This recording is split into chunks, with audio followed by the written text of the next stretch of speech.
Hey everyone, welcome back. Thank you for tuning in. Make sure you tap that subscribe and like button for me if you enjoy anything nature or plant related.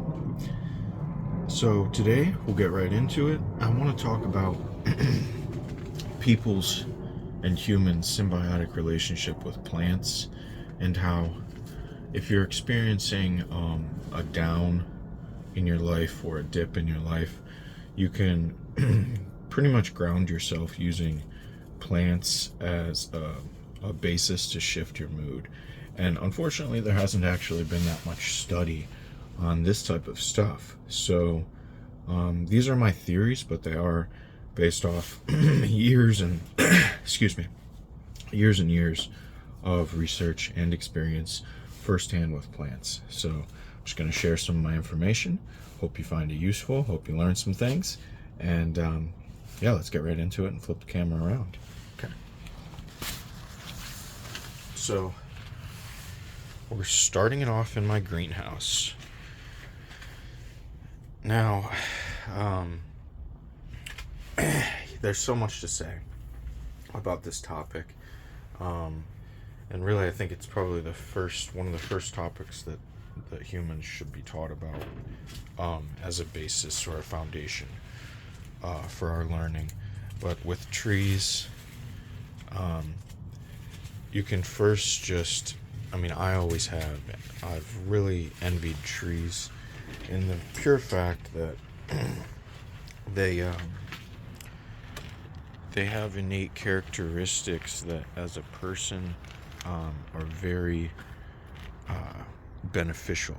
So you'll see with trees, they don't move, so they're rooted into place.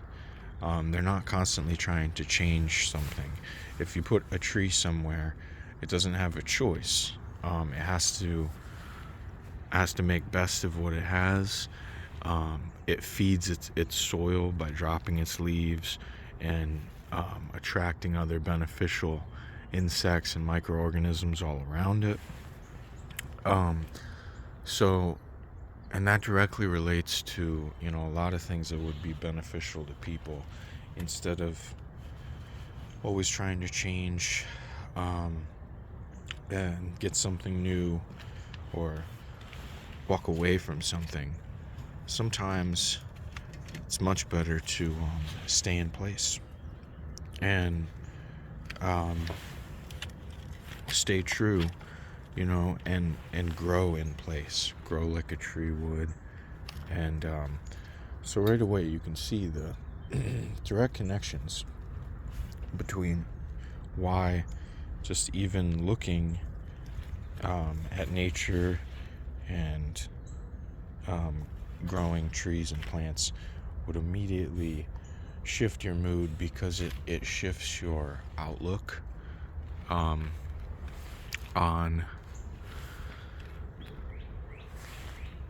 different things in your life and situations. So you can see this tree is incredible. It's a small pine tree that got cut back when it was very young. And this is a Yamadori. It naturally got this way. I've never done any pruning work on it yet. So you can see that from the cuts from when it was young, it's actually now become such a more interesting pine tree than it ever would have been. And it hasn't let that, it's let that actually be its defining factor in what it sets it apart from other, and actually made it so appealing that it's now being cared for by me, and it's been, in my eyes, brought to an upper echelon or a higher purpose. It's now a living canvas. It's essentially an heirloom. I'm hoping to be in my family for hundreds of years to come. So you could see also how plants will immediately give you a purpose. I didn't have to pay any money for this, but it holds a weight, just as much as any heirloom or any thing you would pass down to your kin. So this here is just a beautiful example of how Mother Nature is always offering us a way to feel happy without having to monetarily sacrifice anything or get into anything like that. It's just a way to automatically release endorphins and boost your sense of self as well. So, that's the main reason that I believe, I know that we have an extreme symbiotic relationship with plants. Unfortunately, it's really been neglected to be studied very deeply as it should, but it's very obvious in my mind.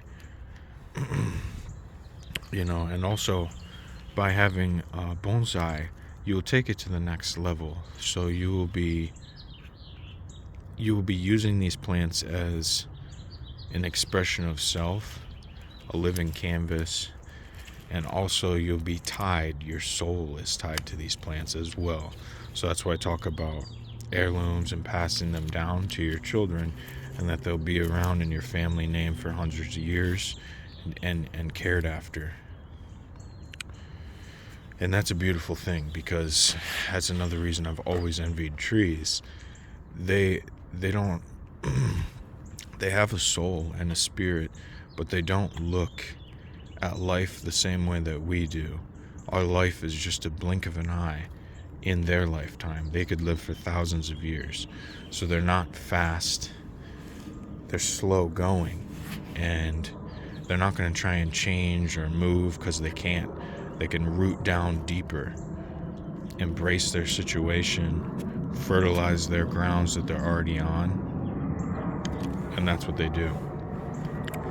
So right there you get into some really, really, really deep life lessons and stuff that will ground you just as a human being, make you feel a sense of purpose, as well. You don't have to go to school, you don't have to pay money, you don't have to do anything. Most of these pots are from the garbage, these trees are from the woods, this moss is from the woods. The dirt can also be from, when I first started, it was always from the woods, or just from the ground. So, yeah, it's just amazing. It's just amazing how this connection with plants has actually been lost, and it seems like it's a choice for some to be into plants or to care for plants, but for me it's not even a choice. It's a need, for my soul, my happiness. Sometimes I'll forget, that I need it, and I'll be like, dang, I feel off, but it's just because I haven't gotten into my plants, for too long. Sometimes you'll forget. Always remind yourself. We actually come from, humans actually developed from an organism not too far from a tree, from a fungi, mushroom-like organism. This was an unknown amount of time ago. Definitely, goes very, very far back. I do believe in a higher power, but I also believe in the fact that we are so strongly tied to these plant organisms that we actually do come from them, and that's just facts. So never forget. Get out there and get into plants, There's a strong symbiotic connection that cannot be ignored, and it shouldn't be ignored. It should just be shouted from the heavens, posted everywhere. It should be illegal to not plant, a couple hundred trees a year and serve nature like a slave, in my mind. You know, not in a lot of others though. My body and my soul are connected to nature. As are you, as is everyone else. You just have to embrace it. So I hope everyone enjoyed the talk. We've reached 10 minutes, so I won't keep you any longer. Kind of just showed all examples of my strange bonsais while they're in dormancy, but I hope you guys enjoyed that. Let's walk into the greenhouse for our outro here.